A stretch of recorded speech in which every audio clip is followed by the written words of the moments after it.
I gripped the bright orange violation notice in my hand, standing frozen in the doorway of my home. It was a $750 citation for leaving my trash bin out past a mandated curfew. On my front porch stood Margaret, the iron-fisted president of our neighborhood's homeowners association, her smile sharp and triumphant. "Pay up by next Friday, Mr. Thompson," she purred, "or we'll file a lien on your property. And trust me, we always collect." She thought she was invincible, the unchallenged ruler of Willow Creek Estates. But Margaret had no idea that I'd spent the past 4 sleepless nights buried in dusty files at the county recorder's office. I hadn't just uncovered a loophole to dodge my fine. I'd stumbled onto a bombshell that would dismantle her entire empire and potentially land her behind bars. If you've ever dealt with a power-hungry neighbor who treats rules like weapons, you'll love what comes next. Hit that like button if you're on Team Justice, and subscribe so you don't miss the full takedown. This one's worth it. To really get why the whole neighborhood despised Margaret, you need the backstory on Willow Creek Estates. It was once a peaceful, family-friendly suburb, tree-lined streets, kids playing outside, barbecues on weekends. That all changed about 15 years ago when Margaret retired early from her corporate job and seized control of the HOA board. She transformed it into her personal fiefdom. Margaret patrolled the streets daily with a clipboard and a measuring tape, nitpicking every detail. Grass 1 inch over the limit, $200 fine. Holiday decorations up a day early, fine. One neighbor got slapped with a $300 penalty because his dog's bark was deemed excessive during a single afternoon. She even cited a family for their kids drawing hopscotch grids with sidewalk chalk on their own driveway, calling it unauthorized graffiti. Her rules were endless and arbitrary. Printed in a thick handbook, she distributed like gospel. No visible trash bins after 6 p.m. No parking commercial vehicles overnight. No basketball hoops in driveways. No flags except the American one, and only if it was exactly the approved size. Violations meant escalating fines, threats of liens, and public shaming at monthly meetings. The breaking point for me came on a chaotic Thursday last month. I'd rushed out early for a big client meeting at work, forgetting to wheel the empty garbage bin back into the garage. The truck came at dawn. I didn't get home until after 7 p.m. By then, Margaret had already struck. My wife, Emily, was home alone when Margaret pounded on our door like the police. Emily, pregnant and exhausted, opened it to find Margaret waving the violation notice. "This is a Class A infraction. Visible refuse container after curfew." Margaret snapped. $750 due immediately. Emily tried explaining it was an honest mistake, but Margaret just smirked and shoved the paper at her. Rules are rules. If you can't comply, maybe this neighborhood isn't for you. Emily was in tears by the time I got home. Seeing her upset flipped a switch in me.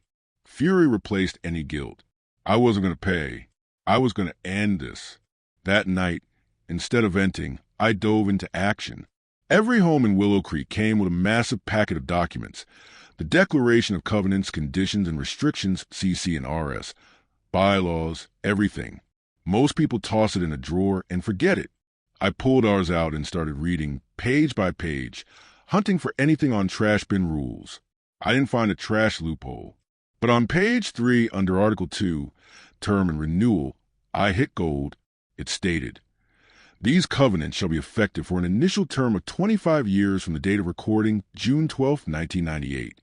Thereafter, they shall automatically renew for successive 10-year periods unless terminated by a vote of at least 75% of the membership." Quick math. 1,998 plus 25 years equals expiration in 2023. We were now well into 2026.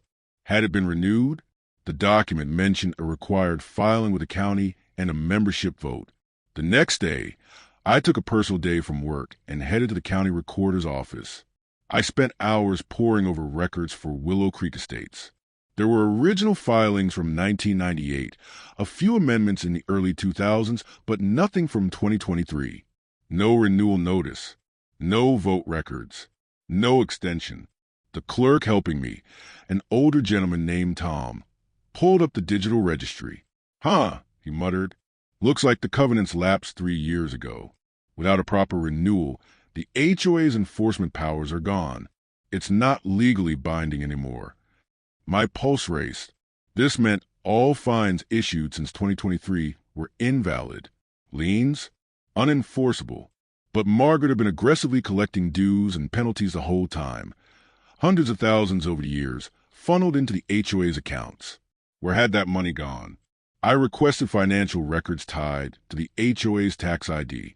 Tom printed statements going back 5 years. My stomach turned as I scanned them. Luxury vacations to Europe. High-end jewelry purchases.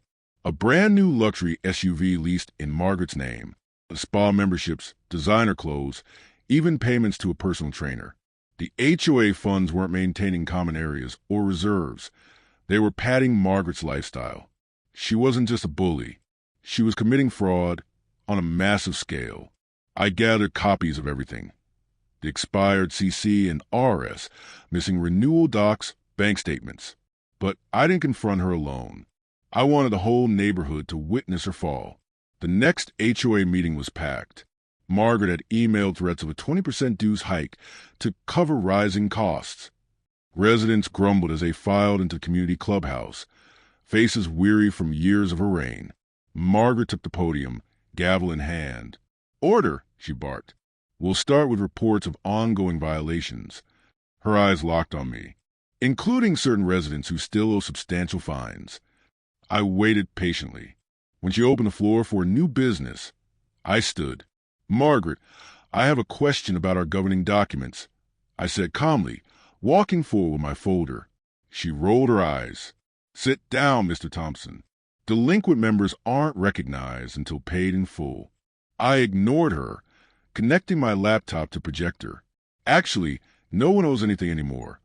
The screen lit up with the CC and RS page, highlighting the 25-year term and expiration date. Next slide, the county record showing no renewal. Our covenants expired in 2023. This HOA has no legal authority to enforce rules, collect dues, or issue fines. Gasps rippled through the room. Whispers turned to shouts. "What does that mean?" someone yelled. Margaret's face drained of color. "This is nonsense. I'm the president. I say what the rules are." "No." I continued, clicking to the bank statements. Red circles highlighted her personal expenses. "You've been collecting money illegally for years and spending it on yourself. That's embezzlement." The room exploded. People jumped to their feet, demanding answers. Margaret stammered, grabbing at the projector cord. "You're lying. All of you, sit down." She tried bolting for the door, but neighbors blocked her path. "You fined us for nothing," one shouted. "Where's our money?" That's when the doors swung open. I quietly tipped off the county sheriff's fraud division and the district attorney the day before, providing all evidence. 2 deputies and an investigator entered. "Margaret Harrington?" the lead officer asked. "This is a mistake," she shrieked. "I'm in charge here." "You're under arrest for embezzlement, fraud, and theft," he replied, cuffing her as the room watched in stunned silence. She glared at me as they let her out. No more smug grin, just pure panic. The fallout was swift and thorough. An independent audit confirmed over $400,000 misappropriated. The courts voided all post-expiration fines and liens, ordering refunds where possible. Margaret's assets, her house, car, savings, were seized to repay victims. She pleaded guilty to avoid a longer sentence, ending up with probation, restitution, and a permanent ban from any board positions. We didn't abolish community oversight entirely. A group of us formed a voluntary neighborhood committee. No mandatory dues, no fines, just volunteers handling shared spaces and events. It's lighter, friendlier, and actually works. These days, I leave my trash bin out as long as I want. No one's measuring my grass. The streets feel alive again. Kids playing, decorations galore. Margaret's house sold at auction last month. The new owners seem nice. Moral of the story: power built on intimidation and sloppy paperwork doesn't last. Always read the fine print. And if someone's lording over you, dig a little deeper. Justice has a way of catching up. What do you think?